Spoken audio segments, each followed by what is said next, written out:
Oras sa Father Elmer Pinili, alas 4:08. Uy! Nakapag-break ka na ba?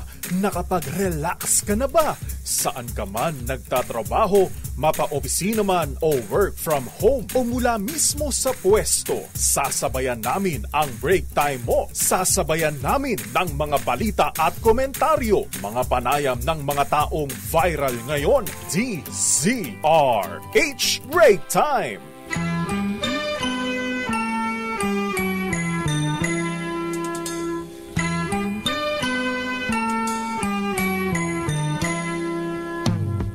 See the curtains hanging in the window in the evening on a Friday night. Little light is shining through the window, lets me know everything's alright. Summer breeze makes me feel Summer na. Tara na sa Bora. Tampi-tampi sa Ulakay. Magandang hapon, Pilipinas.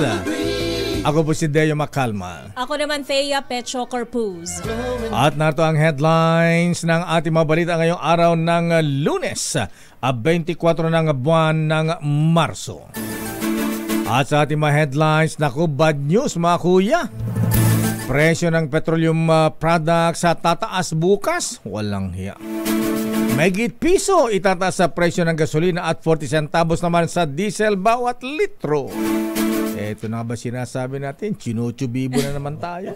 Bigay bawi, lakay. Ikinasang transport strike ngayong Lunes. Wa-epek sa mga ruta ayon sa MMDA at LTFRB. LRT1 at MRT3. Nagadagdag na mga tren operasyon ng MRT3 pinalawig na 1 oras simula ngayong araw ng Lunes.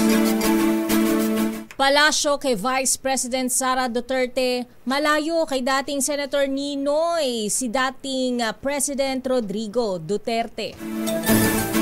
Pangambang may banta sa buhay ni dating Pangulong Digong Duterte, pinawi ng Malacanang. Senado, hindi pipigilan si Senator Bato de la Rosa kung gustong magtago sa ICC. Meeting naman ng Pangulong Bongbong Marcos at US President Donald Trump sa White House. Maring gawin sa unang bahagi ng 2025 ayon kay Ambassador Romualdez. Pogo workers nakasadong ipa-deport, bawal nang mag-layover flights ayon yan sa Bureau of Immigration. Samantala, isang bata po mahabigan na litsyon ng buhay sa isang sunog sa isang litsunan sa Mandaluyong City. Kakalungkot. Pope Francis nakalabas ng ospital matapos ang 5 linggong confinement ayon yan sa Vatican. Get well soon, Lolo Kiko.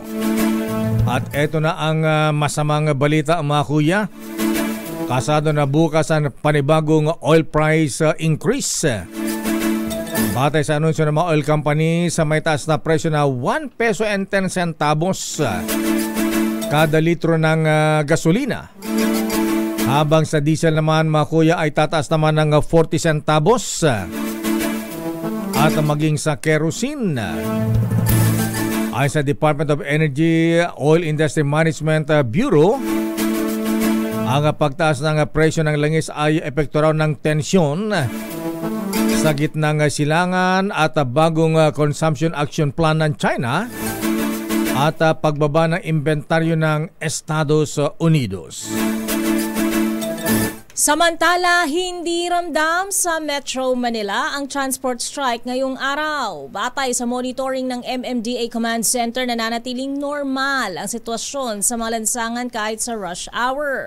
Wala ding tinanggap na report ang ahensya tungkol sa disruption o aberya sa biyahe ng mga pampublikong sasakyan kabilang na ang mga jeepney. Sa kabila nito, naghanda ng contingency plan ang DOTR tulad ng dagdag na tren sa LRT at MRT habang may libreng sakay ang MMDA sakaling may mga mas stranded dahil sa transport strike. At kaugnay niyan, umapila naman ang Malacanang Sa isang transport group na isaalang-alang ang kapakanan ng commuters na naapektuhan ng kanilang transport strike. Pinuyuhan ni Presidential Spokesperson Undersecretary Claire Castro ang mga jeepney drivers at operators na magipag-usap muna kay DOTR Secretary Vince Dizon. Nato si Yusek Castro. Alalahanin po natin, ang mga commuters ay inosente po at nalalagay lamang po sa gitna. Ang nais po ni Secretary Vince Dizon ay mag-usap po at ibigay nila sa bagong liderato po ng DOTR kung ano po yun ninanais nila. Sana wag na po nating madamay ang mga commuters dito. Samantala, pinabulaanan ng LTFRB ang mga akusasyon ng mga transport group na pinepeke ng ahensya ang bilang ng mga nagpa-consolidate para sa modernization program. Paliwanag ni LTFRB spokesperson Ariel Inton, hindi nagsisinungaling ang kanilang ahensya tungkol sa consolidation pero maaring hindi lamang ito napaliwanag ng mabuti. Kaugnay ng 3 araw na tigil pasada ng mga grupo ng jeepney ay kanilang kanilang pagtutol sa modernization program dahil umano tama ang mga datos na ibinibigay, hindi umano tama ang mga datos na ibinibigay ng LTFRB. Sabi ni Inton, 86.23% ng public utility vehicles sa bansa ay nagpa-consolidate noon pang November ng nakaraang taon pero 43% sa mga ito ay hindi pa tapos o in process pa ng consolidation. Paglilinaw ng LTFRB, lahat ng 86% na nagpa-consolidate maging ang hindi pa tapos sa proseso ay pinapayagan pa ring bumiyahe. Ayaw magdeklara ng suspension ng number coding ang Metro Manila. Hindi sa kabila ng umarangkadang tigil pasada ng isang transport group na tatagal daw hanggang Miyerkules. Ayon kay MMDA Chairman Don Artes, baka mas lumala pa ang trapiko kung alisin ang volume reduction na policy o number coding dahil turo pa naman ang biyahe ng mga pampublikong sasakyan batay sa kanilang monitoring. Sinabi pa ni Artes na isahang deployment na lang ang libreng sakay ang kanilang gagawin sakaling kailanganin upang hindi maapektuhan naman ang kita na mapatuloy na namamasada. Nakalatag na nga ang Single Dispatch System ng Metropolitan Manila Development Authority o MMDA para sa libreng sakay kaugnay ng tigil pasada ng isang transport group. Ipatutupad ang isahang deployment ng libreng sakay sa mga lungsod ng Pasig, Caloocan, Parañaque at Maynila. Ayon sa MMDA, nakapreposition na ang Task Force Libreng Sakay para sa mga posibleng maapektuhang mananakay. Bukod sa 200 rallyistang nagtipon sa University Avenue sa Quezon City, inulat ng MMDA Command Center na nananatiling walang disruption hanggang ngayong hapon. Nagdagdag naman ng tren ang LRT1 at MRT3 simula ngayong araw habang may umiiral na tigil pasada. Sa pulong balitaan ng MMDA sa kanilang headquarters sa Pasig, sinabi ni DOTR Secretary Vince Dizon na may dagdag na tig-isang tren ang LRT1 mula Quezon City hanggang Parañaque. Gayon din ang MRT3 na buwabagtas sa kahabaan ng EDSA. Bukod pa rito ay pinalawig ang operasyon ng MRT3 na in-extend naman ng 1 oras bago itutuloy ang magsara pasado alas 10 gabi-gabi. Narito si Secretary Vince Dizon. At sa mga susunod na araw, titignan natin kung anong epekto. Nagsabi na rin ako kay Undersecretary Steve Pastor na magdagdag na rin ang mga buses sa ating sa busway carousel. So, talagang ginagawa natin lahat para hindi ma-abere ang mga kababayan natin.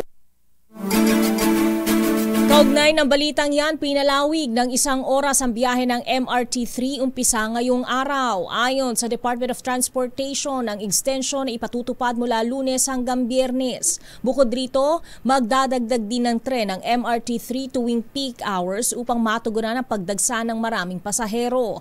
Ang hakbang ay bilang reaksyon sa kahilingan ni Transportation Secretary Vince Dizon sa management ng MRT3 na i-extend ng 1 oras ang kanilang operasyon sa gabi.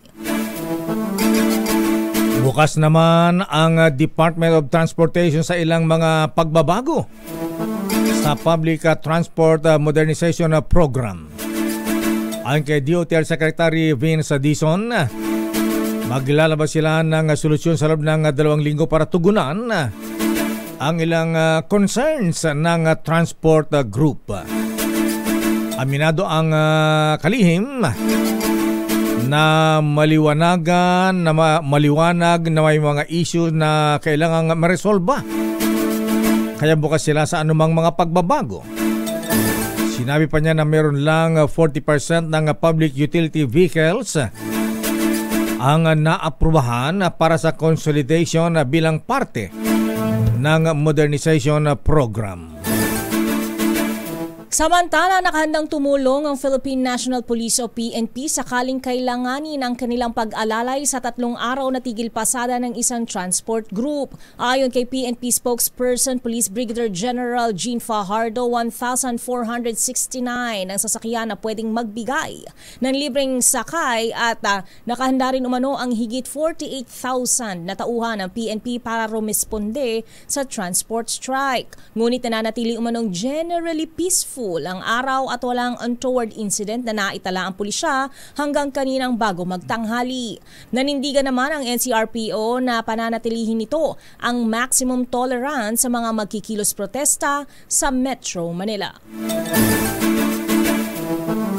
Walang banta sa buhay ng dating Pangulong Rodrigo Duterte kung sakaling siya ay makabalik sa Pilipinas mula sa kanyang pagkakakulong sa International Criminal Court sa The Hague, the Netherlands.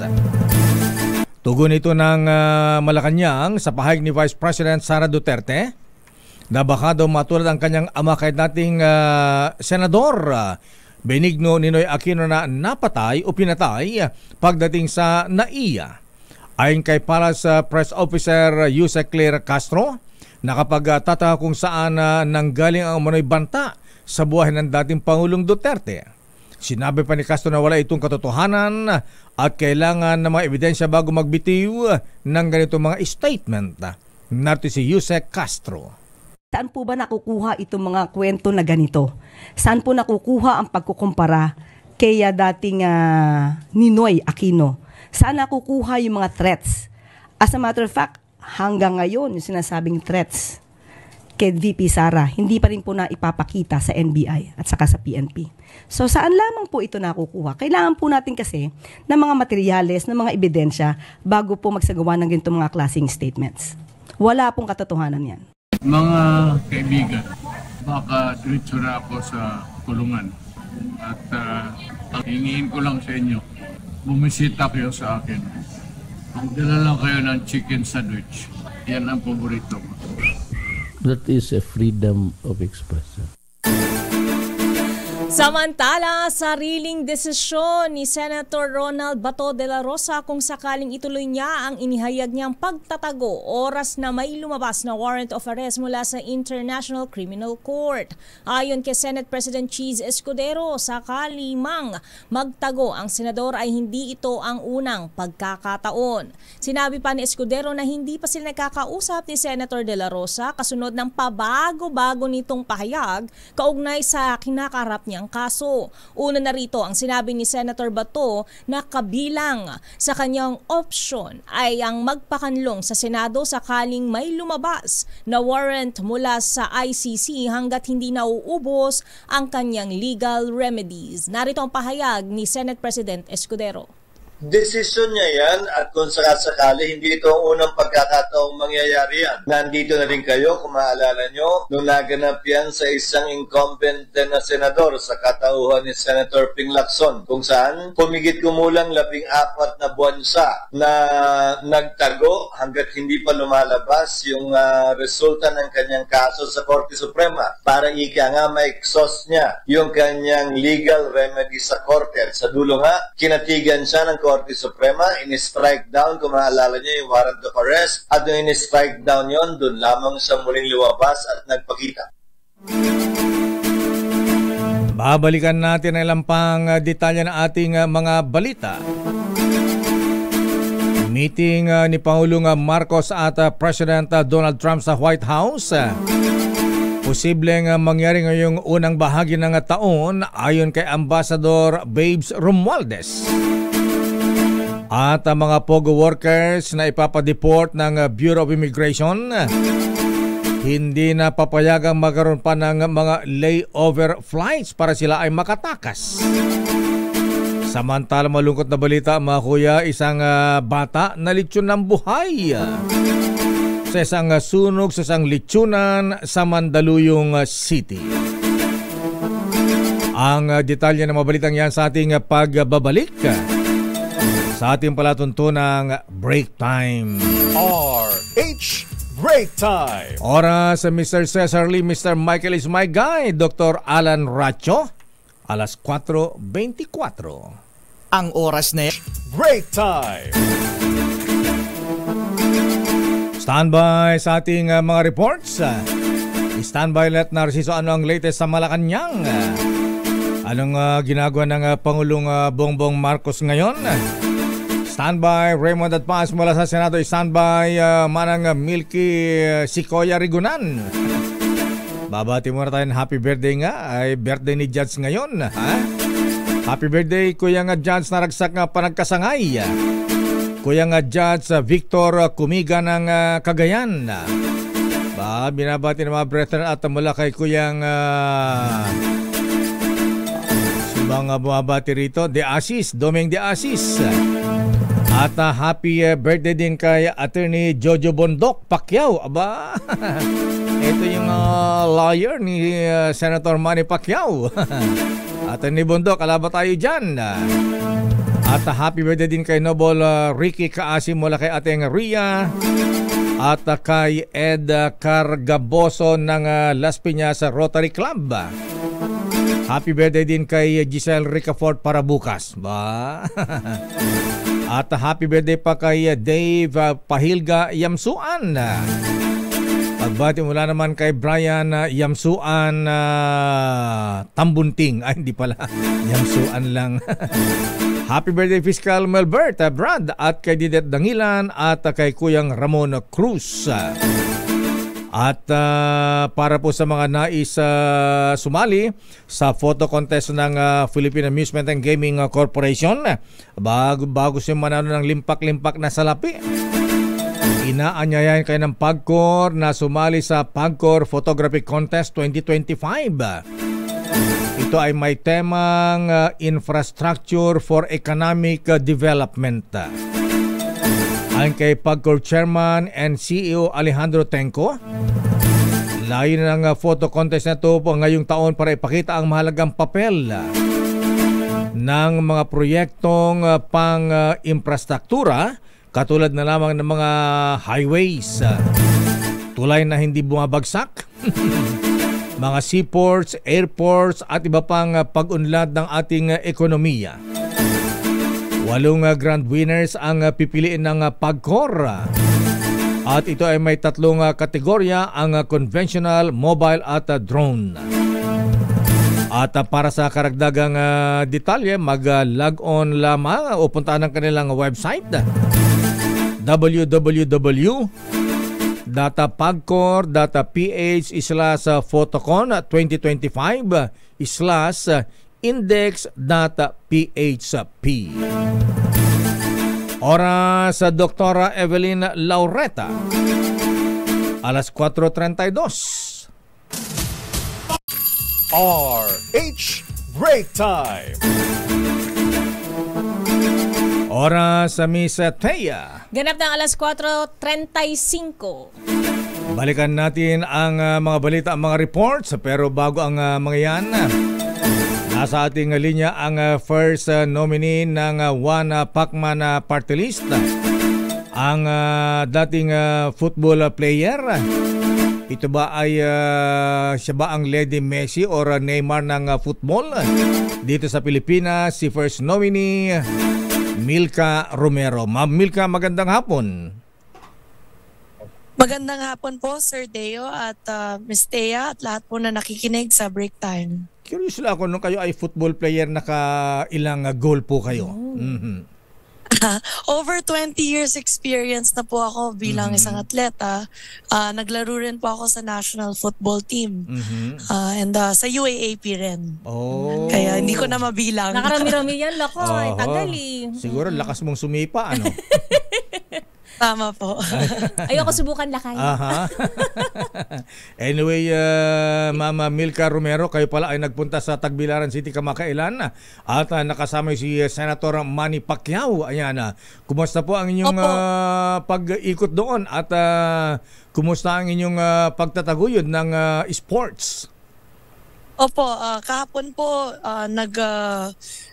ang start po ng Sports Olympics Fest ng Tagbilaran City, isa pong example po ng gaano ka-importante ang sports sa ating lipunan at sinuportahan po natin bilang One Pacman Party List kasama po si Senator Manny Pacquiao bilang ang one of our biggest national athletes, no? And para ma-inspire ang ating mga kabataan na lumabas at maglaro at be part of the community through sports. Masaya ang mga dumalo sa Saulog Sports Fest, Madam Milka. Opo, kasama po natin si Mayor Jane Yap at si Congressman Baba Yap na talagang advocate sila sa pag-asenso ng kanilang sports program. Actually, may Olympian rin sila na nag-represent sa Paris Olympics, si Vanessa Serrano na weightlifting naman. So bilang isang party list, ang One Pacman ay talagang sumusulong sa mga funding para sa ating mga programa from grassroots to professional level. Si Kong Mikey Romero po, 3-termer na nakaupo representing One Pacman Party List and patuloy kaming nagbibigay ng funding and ang mga laws para protektahan ang ating mga atleta. Ayan, kumusta po ang inyong kampanya, pag-iikot, Mama Milka Romero? Alam mo ho, yung bilang sectoral na party list or congressman na tumatakbo sa House of Representatives, parang nationwide po ang ginagawa namin. So lahat po ng areas talagang parang senatorial yung nangyayari for party list. Medyo nakakapagod but we are very much willing to represent those who are underrepresented. O nga pala, pagka nanalo kayong kongresista, Madam Milka Romero, bilang chairman at first nominee ng One Pacman Party List, may magagawa ba kayong tulong sa mga atleta natin na hindi yung mga national athlete na ipinapadala ng gobyerno? Katulad ni tennis star Alex Iyala. Ayan. Yung halimbawa katulad ni Yuka Sason ng golf. Wala bang ano ba ang pwede nating itulong sa kanila, support? Yes. Ang pinaka-importante po dito ay may access po lahat ng mga regions natin, hindi lang sa Luzon pero Visayas at Mindanao, na ma-identify natin ang mga ating atleta, kabataan at mabigyan ng proper scholarship, proper program at saka facilities. Meron kaming naisulat which is the law, which is the National Sports, the Academy of Sports na nasa Pampanga, actually National Academy of Sports. Gusto namin i-duplicate yon po sa Visayas at Mindanao. With the help of more funding, makakapagbigyan ng more scholarships and also of course working with our local universities. Bilang isang atleta, talagang importante na education and sports sabay yun sa pag-angat sa buhay. Of course, we have also grassroots programs working with local government units wherein may mga free seminars for coaching, for mga referees rin. So, it's a community na gusto namin bilang kami lang ang only party list para sa sports and youth development po.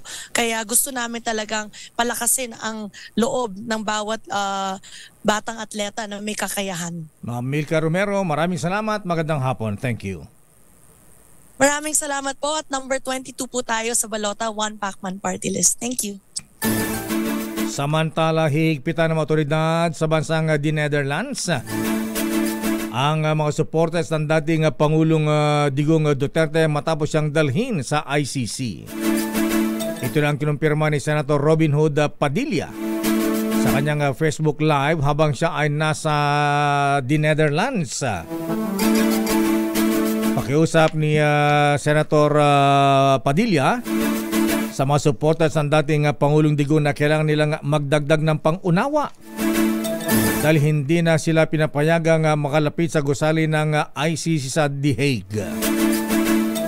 Kasi ito nang sinasabing pagdami ng Pilipino na nagtutungo doon upang ipakita ang kanilang suporta sa ikinulong na dating Pangulong Digong Duterte.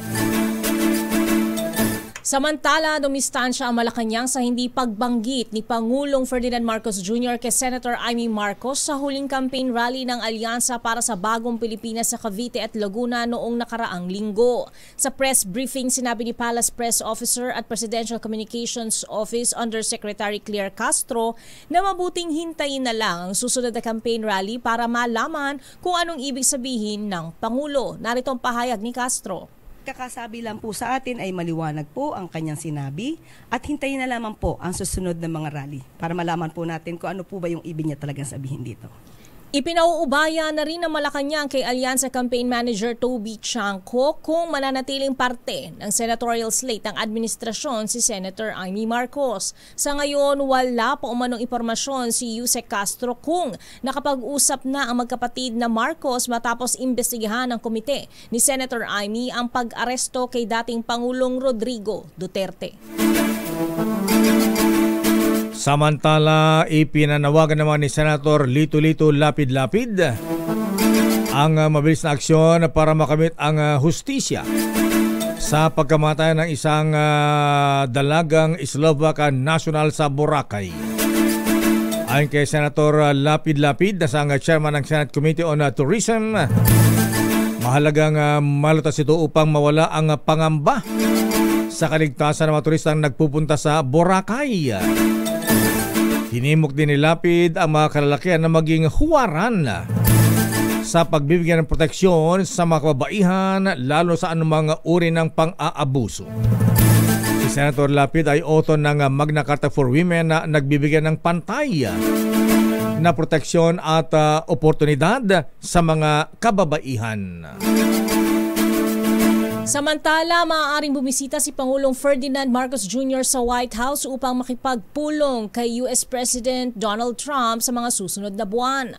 Ayon kay Philippine Ambassador Jose Manuel Romualdez, maaari itong mangyari matapos ang pagbisita ni US Defense Secretary Pete Hegseth sa Pilipinas sa darating na March 28 hanggang 29 kung saan nakatakda itong makipagpulong kay Pangulong Marcos at kay Defense Secretary Gilberto Teodoro.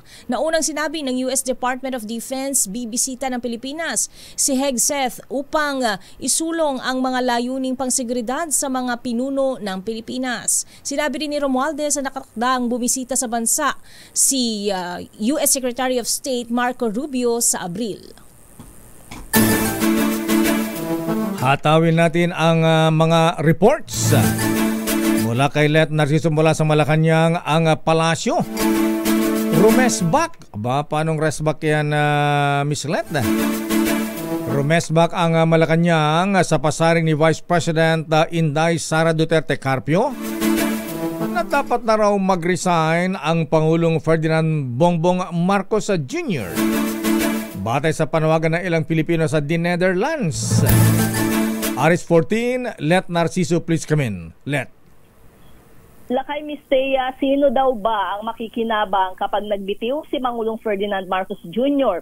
Iyan agad ang balik na tanong ng Malacanang sa tila pagkikibit-balikat ni Vice President Sara Duterte sa panawagan ng mga Pilipinong nagrally sa the Netherlands na mag-resign ang Pangulo. Ayon kay Palace Press Officer Claire Castro, kahit dumistansya pa si VP Sara sa naturang panawagan, malinaw na siya ang makikinabang kung mangyari ito. Pinuna rin ni Castro ang tila pasaring ng Vice Presidente kay Pangulong Marcos nang sabihin nitong kaya daw ba kailangang mag-resign ay dahil bigong maipakita sa taong bayan ang maayos na pag-iisip at kakayahang mamuno. Buwelta naman ni Castro, mas hindi kakayaning mamuno ng isang taong maraming itinatago at hindi maipaliwanag ang tungkol sa pondo.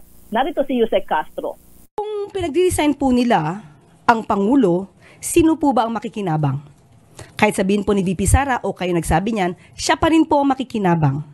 Sasabihin po ba na walang kakayanan mamuno? Paano po natin masasabi ito?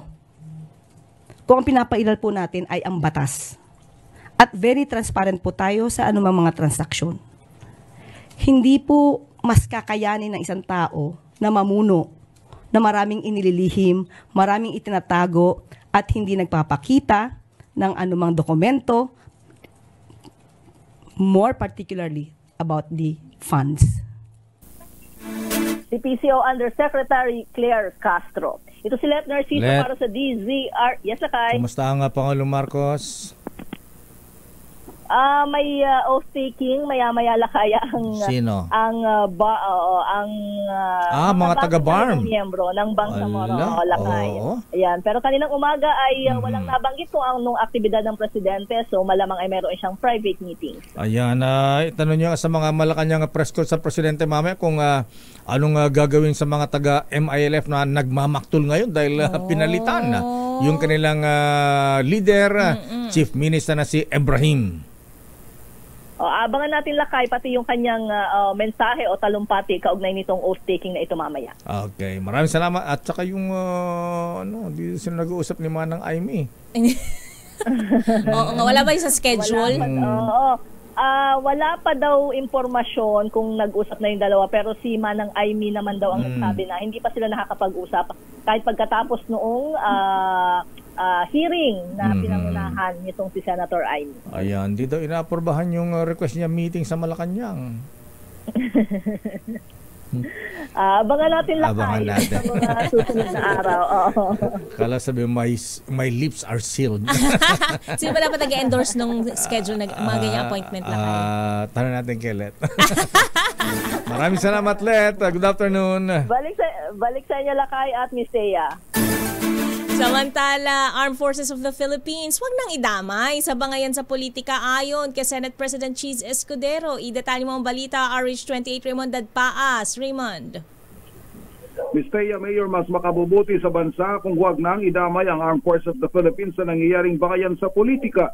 Ito ang apela ni Senate President Francis T. Escudero sa kampo ni dating Pangulong Rodrigo Duterte kasunod ng pagkwestiyon ni Vice President Sara Duterte sa panahimik ng Armed Forces of the Philippines sa ginawang pag-aresto sa kanyang ama na nangyari pa sa kampo ng militar. Ayon kay Escudero, hindi niya maintindihan kung anong gustong mangyari ni VP Sara na lagi silang kampihan ng AFP sa tuwing may issue sa kanilang pamilya. Paliwanag ng Pangulo ng Senado, isang law enforcement operation ang ipinatupad ng PNP at sumuporta lamang ang AFP. Hindi maaring himukin ang dalawang pwersa upang magbangayan. Sa pagdinig ng Senado hinggil sa usapin ng pag-aresto kay dating Pangulong Duterte, ginit ni VP Sara na questionable sa kanya kung bakit pumayag ang AFP na basta nilang arestuhin ang isang dating Commander-in-Chief at dalhin sa ibang bansa. Narito si Senate President Jesus Escudero. Naintindihan yung concern na yun ng ating Vice President. Maliban sa ito'y patuloy sa pagpapatuloy ng tila mensahe na common sa kanila na umaapila palagi sa sandatahang lakas sa anumang level, anumang issue, anumang gaganapan. Dahil hindi ko rin maunawaan kung ano yung apila niyang sinasabi kaugnay nun na yung Presidential Security Command daw ay under ng AFP. Pero anong gusto niyang palabasin? Magbabangayan ang sundalo at ang pulis? Klaro, law enforcement operation yon na nag-assist lamang ang AFP. at hindi pwedeng palaga naman o lumaban ng AFP sa kapulisan kaugnay sa law enforcement operation. Bakit ba natin pilit na pinag-aaway yung dalawa? Si Senate President Chis Escudero. Ito si R.H. Raymond Advance. Mayor. Asan na si Senator Bato? Nasaan na Bato? Baka nasa The Netherlands na rin. Di ba lumalabas ng masa? Dito lang ba? Wala, hindi naman eh. Ito may bagong padala itong picture nung staff niya. Oh. May mga estudyante yata itong mga ka-picture niya dito eh. Women's Month pala ito, celebration. Hindi binanggit kung saan ito. Ganun ba? Ayan. Akala ko nasa Brunos. Nagpapagupit. Nasa ano ito, Mayor? Nasa Surigao del Sur. Surigao. Agusan del Sur pala, bayan ng Bayungan, Bunawan, San Francisco, Rosario at Trento. Yan yung inikutan niya. Nasa Agusan del Sur, Mayor, si Senator Bato de la Rosa. Okay, maraming salamat. Okay, Raymond. Maraming salamat, Raymond. Ito si RH28 Raymond Advance para sa DZRH. Una sa Pilipinas, una sa Pilipino. Babalikan natin ilang pang mga reports. Standby man ng Milky Rigunan. Hamon ng kamera sa mga vloggers at influencers. Tumigil na raw dahil hindi sapat ang pag-iiyak at pagsosorry. Mag-vlog, basta huwag lang magpapakalat ng fake news. Pag-aresto naman sa 3 Pinoy sa China, dahil daw sa pang-ESPya. Ayan, huwagan din ang China, ha? Ito ay eleksyon na hindi mapagkakatiwalaan ang naturang gobyerno ayon kay Secretary Gibo Chodoro. Standby sa ating balitang showbiz. Naku, si Sunshine Cruz, meron daw siyang sakit na katulad kay Chris Aquino. Mukhang Kapitan Rex Kayanong, ha? Mukhang si Sunshine Cruz allergy sa mga panabong. Ayan. Dapat wag nang magsasama sa mga derby. Ayan. Babalikan natin ang balitang yan, pero congratulations mo. Batiin mo natin yung mga kababayan nating galing ng South Wales sa Australia ba? Balikbayan. Welcome back, Kuyang Graham Lote Jan Sayas mula sa Benjamin Prior Lads number 297 mula sa New South Wales sa Australia. At congrats kay newly installed Worshipful Master Konsehal Alvin Magtalas ng Santa Rosa Masonic Lodge. At ang mga brethren sa Alium Sepa Masonic Lodge, sila nag-invite sa kanilang public installation sa Sabado sa Bungabon, Nueva Ecija. Incoming Worshipful Master Mark Joseph Santiago. Senior Warden pala ang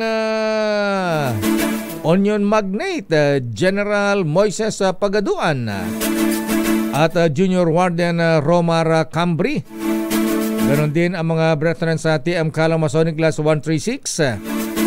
Sila nag-iimbita sa kanilang public installation of officers sa Friday, March 28. Incoming Worshipful Master Neil Alcaraz, Senior Warden Rolly Masangkay, Junior Warden John Fama at ang guest of honor and speaker, Right Worshipful Robert Joseph BBM S. Moran. Oras sa Misa Teya. 6 na minuto bago mag-alas 5 ng hapon. Natin ang mga reports. Naku, yung mga vloggers at influencers, makinig kayo, ha? Hamon ng Kongreso sa mga vloggers at influencers, tumigil na dahil hindi sapat daw ang pag-iiyak at pag-sorry. Sino may sabi niyan? Aris number 12 manang Milky Sikoya Rigunan. Please come in. Lakaya Teya, hindi sapat ang sorry lang at pag-iyak ng ilang vloggers na dumalo sa hearing ng House Strike Committee tungkol sa disinformation. Hamon ni Manila Representative Bienvenido Abante sa mga ito, Kung talagang totoo ang kanilang pagsusori, dapat ihinto na rin nila ang pagpapakalat ng mga kasinungalingan. Ilan sa mga kwestiyon ng komite ay ang sinulat sa kanyang social media ni Crisette Chu tungkol sa umunoy mass resignation sa PNP bilang protesta umano sa pag-aresto ng ICC kay dating Pangulong Rodrigo Duterte sa koordinasyon ng Interpol.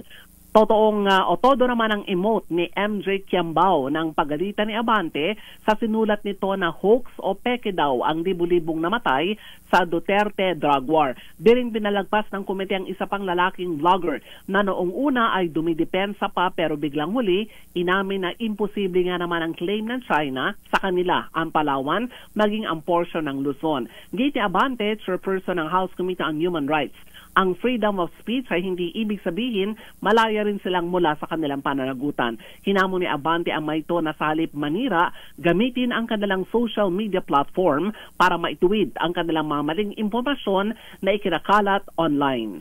Ako si Milk Rikuna, nagulat para sa... Yes, sino yung mga babaeng umiyak? Dalawa lakay si MJ Kiambao. Ito yung nagsabi na hoax o kaya ay peke lang daw yung libo-libong namatay sa Duterte war on drug, yung mga EJK victims. At yung isa ay si Crisette Chu na nagsabing mass resignation ng PNP bilang protesta daw ng paalisin sa bansa itong si former President Rodrigo Duterte. Buti di sila sinet for contempt ni Congressman Paduano at Abante. Oo. Nako, Lakay, muntik-muntikan na. Kaya magaling actually abogado ni Lakay. Kilala mo yung kanilang abogado nung Biyernes. Sino? Attorney Silvestre Bello III. Akala ko nasa dineder na yung Secretary Bello. Andito pa pala. Akala din namin andito pala. Ang sabi ni Congressman Johnny Pimentel na siyang nag-preside ng hearing, Ms. Thea at Lakay, sige, 1 minute suspension kasi iyak na ng iyak yung dalawang vlogger. Nung mag-resume yung hearing, ang sabi magsosorry na lang daw. Itong si MJ Kiambao at itong si Crisette Chu. Yun ang payo ng kanilang abogado na si Attorney Silvestre Bello III. Ayan. Okay nga ron. Maraming salamat Manang Milky. Buti magaling at mabait yung kanilang abogado. Silvestre Bello pala Oo. Kaysa naman makontempla kahit ikulong sila sa Kamara noong Biyernes. Okay. Ako si Milk Rego na nagulat para sa DCRH. Una sa Pilipinas, una sa Pilipino. Pag-aresto sa 3 Pinoy sa China dahil sa umano'y pang-espiya leksyon na hindi mapagkakatiwalaan ng naturang gobyerno ayon kay Defense Secretary Teodoro. I-detalye mong balita RH52, Edniel Parosa. Edniel. Gustaya at Lacaydeo, batid ni Defense Secretary Gilbert Teodoro ang ulat na ilang mga Pilipino nga inaresto sa China makaraang akusahan ng pang-espiya. Pero dumistansya muna ang kalihim na magbigay ng detalye sa kaso at sinabing Department of Foreign Affairs ang may basbas singgil dito. Sa kabila niyan, sinabi ng DND chief sa isang ambush interview sa Puerto Princesa na patunay ang insidente na hindi mapagkakatiwalaan ng Communist Party ng China. Unang ibinunyag ni provincial government provincial government ng Palawan na 2 residente nito ang dumalo sa Hainan Government Scholarship Program. Pero hinuli sila ng akusahan ng mga espiya. Kinumpirma naman ng DFA na 3 Pinoy ang nakadetain sa China pero tumanggi itong sabihin ang kanilang kaso. Pakinggan natin si DND Secretary Teodoro. It's also a lesson that China is not a country. The government, the people who control the government there are not people who you can rely on to approach legal processes fairly. Sa sidelines na ika-39 na anibersaryo ng AFP Western Command, iginit ni Teodoro na iba ang kaso ng mga Chinese na nahuhuli dito sa Pilipinas dahil ang mga ito ay may ebidensya ng paglabag sa batas gaya ng paniniktik at iba pang mga krimen. Ito si Edniel Parrosa, nag-uulat. Yes, si 3 Pinoy, mga sundalo ba ito? Military, police o civilian? Hindi binanggit lang kayo kanilang mga trabaho pero sila yung mga Palawenyo. Kaya umaalma yung provincial government ng Palawan. In fact, sila yung unang nagsapubliko nito, Lakay, dahil siyempre yung kanilang mga pamilya ay mayroong concern doon sa kanilang kalagayan. Ang kaso na ito ay hawak nila kayo ng Department of Foreign Affairs. Okay nga Rod. Maraming salamat, Enyo. Balik sa inyo, Lakay at Mistea. Samantala, source codes para sa mga sistemang gagamitin sa May 12 elections. na i-deposito na sa vault ng Bangko Sentral ng Pilipinas. Aba, baka paglabas niyan pera na, Boy Gonzales. Gusto ko yan. Arrest number 29, Boy Gonzales. Please come in. Boy. Lakay na i-deposito na sa vault ng Bangko Sentral ng Pilipinas ang security box na naglalaman ng source code sa mga sistemang gagamitin para sa midterm election. Ayon kay COMELEC Chairman na George Serwin Garcia, ang source code ay nakalagay sa 3 USB at nakalagay rin sa magkakaiwalay na envelope. Ang mga dinepositong source code ay para sa overseas voting, transmission at sa mga gagamiting automated counting machine. Pagkatapos ay inilagay ito sa isang itim na security box na sinilyuhan rin ng papel na may pirma ng mga opisyal ng COMELEC. Yan ay para matiyak na hindi ito magagalaw kapag ipinasok na sa loob ng vault ng BSP. Sinabi naman ni BSP Deputy Governor Berna Romulo Puyat, mahalaga ang aktibidad para matiyak ang transparency sa proseso ng halalan. Sinabi pa ni Chairman Garcia, nasa vault din ang lahat ng source code na ginamit sa mga automated na election mula 2010.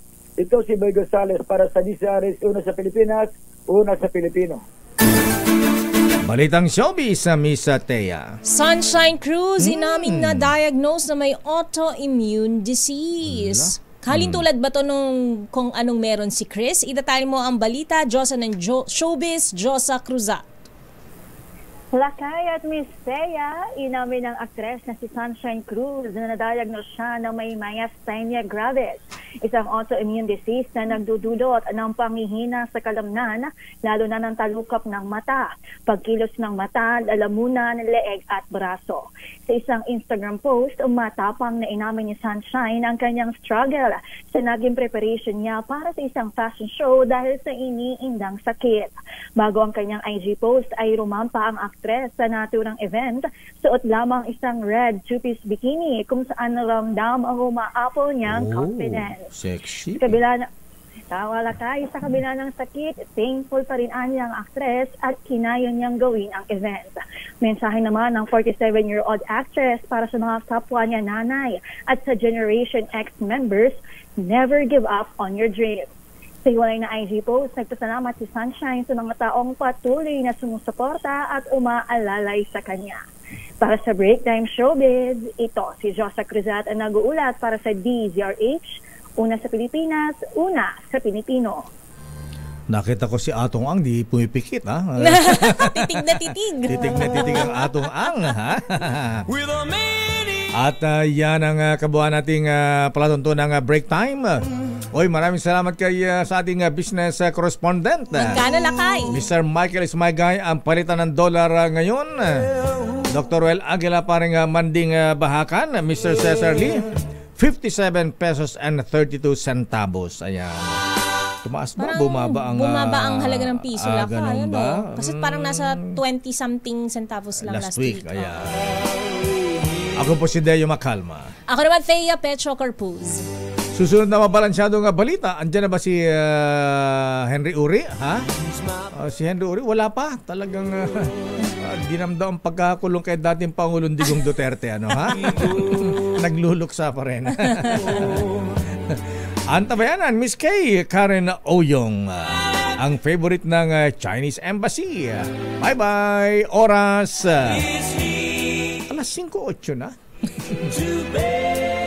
This time check is